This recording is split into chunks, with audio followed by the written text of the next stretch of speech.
کچھ چھوٹے موٹے جو سرگودا کے مقامی اخبار تھے اس میں کالم والم بھی لکھ رہا تھا. اور پھر میں نے سرگودا میں ہمارے ایک دوست تھے, اللہ تعالیٰ ان کی مغفرت کرے, نعیم اختر خان, ان کا اخبار تھا ضرورت, تو اس میں بھی کام کیا. تو انہوں نے مجھے بڑی تیزی سے میں 2 مہینے بعد ہی انہوں نے مجھے کہا کہ تم ایسا کرو کہ اب میں تمہیں نوکری سے نکال رہا ہوں اور 1 مہینے کا ٹائم ہے تمہارے پاس, تم کسی بڑے شہر میں جا کے صحافت شروع کر دو. اچھا. کیونکہ سرگودا میں تمہارے جیسا آدمی رہے گا تو خراب ہوگا اور ضائع ہوگا. پھر ہمارے ایک دوست ہیں خرم کلیم صاحب, وہ کراچی میں کام کرتے تھے, وہ مجھ سے پہلے جرنلزم میں تھوڑا سا آ گئے. تو پھر میں نے ان کو فون کیا, انہوں نے کہا آ جاؤ. تو پھر میں نے ان کے ساتھ جا کے وہاں پہ صحافت ایک جگہ NNI اور پھر آہستہ آہستہ پھر دوسرے اداروں میں کام کرتا رہا. بطور کامرس رپورٹر آپ نے کیریئر کا آغاز کیا؟ وہ اس لیے کیا محسن کہ جو اس کے پیچھے بھی جو وجہ تھی وہ فائنینشیل تھی. وہ یہ کہ کامرس میں کہا جاتا تھا کہ کامرس ذرا کم لوگوں کو سمجھ میں آتی, نمبر 1. نمبر 2, اس کے لیے انگریزی کا آنا لازمی. اور نمبر 3, وہ جرنلسٹ جو انگریزی میں کامرس کرتے تھے انہیں پیسے زیادہ ملتے تھے. تو یہ ان چیزوں نے مجھے کامرس کی طرف راغب کیا. خیر جب میں گیا کامرس رپورٹنگ میں تو پھر ایک اور اتفاق وہاں پہ یہ ہوا کہ ان کے پاس فائنینس کو سمجھنے والا کوئی نہیں, جو پبلک فائنینس ہے یا جو سٹاکس ہیں ان دیگر چیزوں کو. تو اس وجہ سے یہ بھی اپنی ناکامیاں جب کامیابیوں میں ڈھلنا شروع ہوئی تو ان میں سے ایک چیز یہ تھی. پھر اینکرنگ کی طرف کیسے آئے؟ میں نے جب جرنلزم شروع کیا تو پھر الٹیمیٹلی مجھے نوکری ملی. ٹیلی بز ایک کمپنی تھی.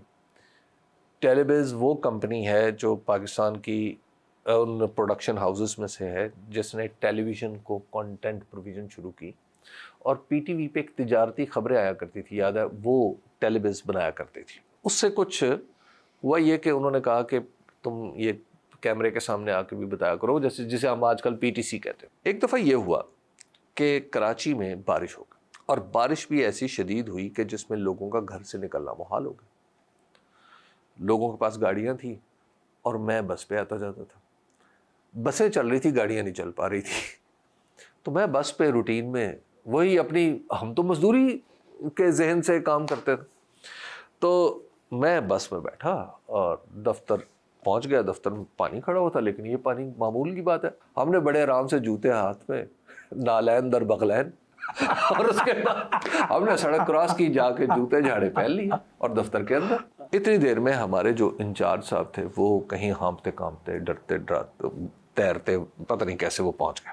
وہاں پہ جب میں پہنچا اور 2-4 لوگ بھی پہنچ گئے, تو وہاں پہ جب سب لوگ آئے تو انہوں نے کہا کہ یہ آج خبریں کون پڑھے گا. تھوڑی دیر بعد وہ ہمارے انچارج صاحب آئے, انہوں نے کہا کہ یار حبیب تم خبریں پڑھو گے. خبریں؟ انہوں نے کہا جی. میں نے کہا آپ کا کہنے کا مطلب یہ ہے کہ جو ٹی وی پہ جو دوسرے لوگ کام کرتے ہیں وہ آج میں کروں. انہوں نے کہا ہاں. یہ تو میں نہیں کر سکتا. انہوں نے کہا نہیں یار تم کر لو. خیر جناب, انہوں نے مجھے پرومپٹر سامنے لگایا اور انہوں نے مجھے کوٹ پہنایا, ٹائی پہنائی, اور انہوں نے کہا جی شروع ہو جاؤ. سب لوگ, اب سب لوگوں کی مجبوری تھی اور سب لوگ کہہ رہے تھے شاباش ویری گڈ, شاباش ویری گڈ. خیر جناب, وہ جب میں نے کام کیا تو اس کے بعد میں نے کہا جناب یہ کام میں نہیں کر سکتا. خیر اگلے دن اتفاق ایسا ہوا, پھر یہی نوبت تھی. انہوں نے کہا جی آپ بھی آج پھر یہ کام کریں. میں نے کہا جی آج میں یہ خبریں نہیں پڑھ سکتا, مجھ سے یہ نہیں پڑھی جاتی. انہوں نے کہا نہیں تم ایسا کرو آج اپنا اسکرپٹ خود ہی لکھ لو. خیر میں نے لکھ لیا اپنا 1-2 دن. میں نے 1-2 دن کام کرنے لگا, مجھے کرنا پڑا, لیکن میں یہ نہیں کر پا رہا تھا کام. پھر ہوا یہ کہ CNBC آ گیا. میں کراچی میں کام کرتا تھا, تو جب CNBC آیا تو میں نے لاہور شفٹ ہونا, میں نے سوچا کہ یہاں پہ آؤں. تو اب کراچی والوں کو ضرورت پڑی کہ لاہور اسٹاک ایکسچینج کے بارے میں کوئی بندہ 1 منٹ کا کوئی, وہ جسے کہتے ہیں بیپر آج ہم بیٹھتے ہیں, وہ دیا کرے. اور روزانہ وہ ہوتی تھی 8:30 بجے, 9 بجے, 8:30 بجے, کہ 8:30 بجے میں دفتر پہنچوں, 1 منٹ کا میں وہ بیپر دوں کہ جی آج لاہور اسٹاک ایکسچینج میں یہ ہے یہ ہے. وہ 1 منٹ جو تھا اس نے بات بڑھانا شروع کی. وہ 1 منٹ 1.5 ہوا, وہ 1.5 2 منٹ ہو گئے, پھر وہ 5 منٹ ہو گئے, پھر وہ 10 منٹ ہو گئے, پھر وہ پروگرام ہو گیا. پھر وہاں سے یہ بات چلنا شروع ہوئی اور چلتے چلتے یہاں تک پہنچی. رضوان رضی صاحب بھی ان دنوں وہی ہوتے؟ جی رضوان رضی صاحب ہمارے بیورو چیف تھے. تو رضوان اور میں مل کے ایک پروگرام کیا کرتے تھے بیوپار. خیر وہ ایک اچھا تجربہ رہا. تو اس کے بعد سے پھر ایک دفعہ پھر میرا دل تھوڑا اٹھ گیا, یعنی کہ یار یہ کیا ہے.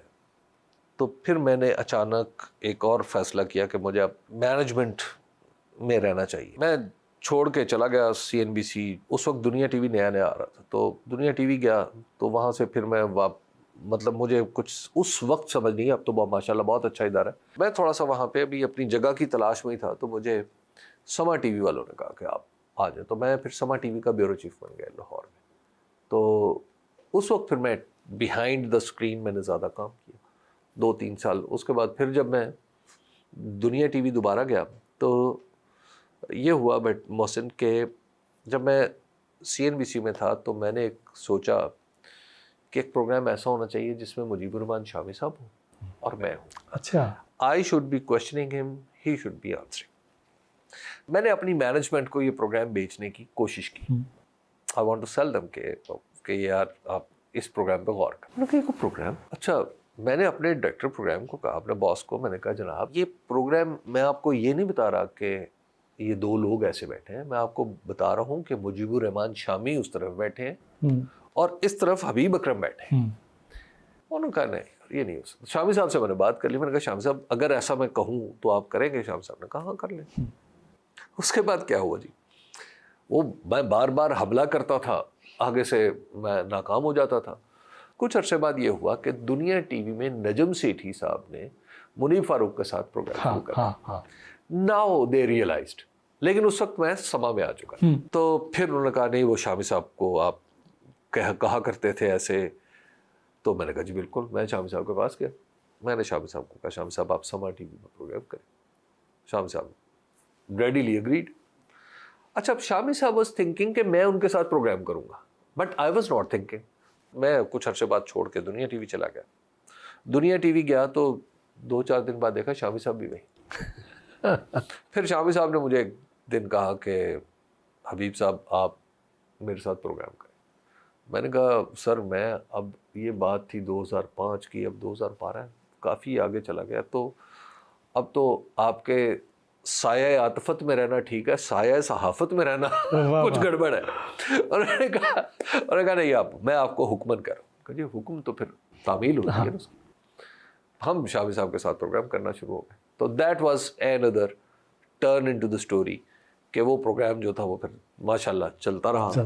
پھر اس کے بعد میں نے پھر انہی کی اجازت سے الگ سے پھر کام شروع کیا, الگ سے پروگرام شروع کیا.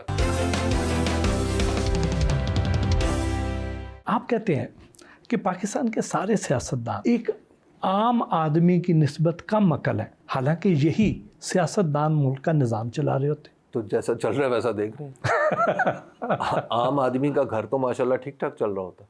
اگر ان میں عام آدمیوں جتنی عقل ہوتی تو کم سے کم یہ اس طرح تو کام کرتے جس طرح ایک خانہ بدوش اپنی جھونپڑی کا خیال رکھتا ہے. جتنی تیاری آپ اور میں اس گفتگو کی کر چکے ہیں نا, میں آپ کو دعوے سے کہہ سکتا ہوں محسن کہ اگر اتنی تیاری پاکستان کے ارباب اختیار میں سے کوئی ایک شخص کر لینا تو پاکستان کے معاملات ٹھیک ہو جائیں گے.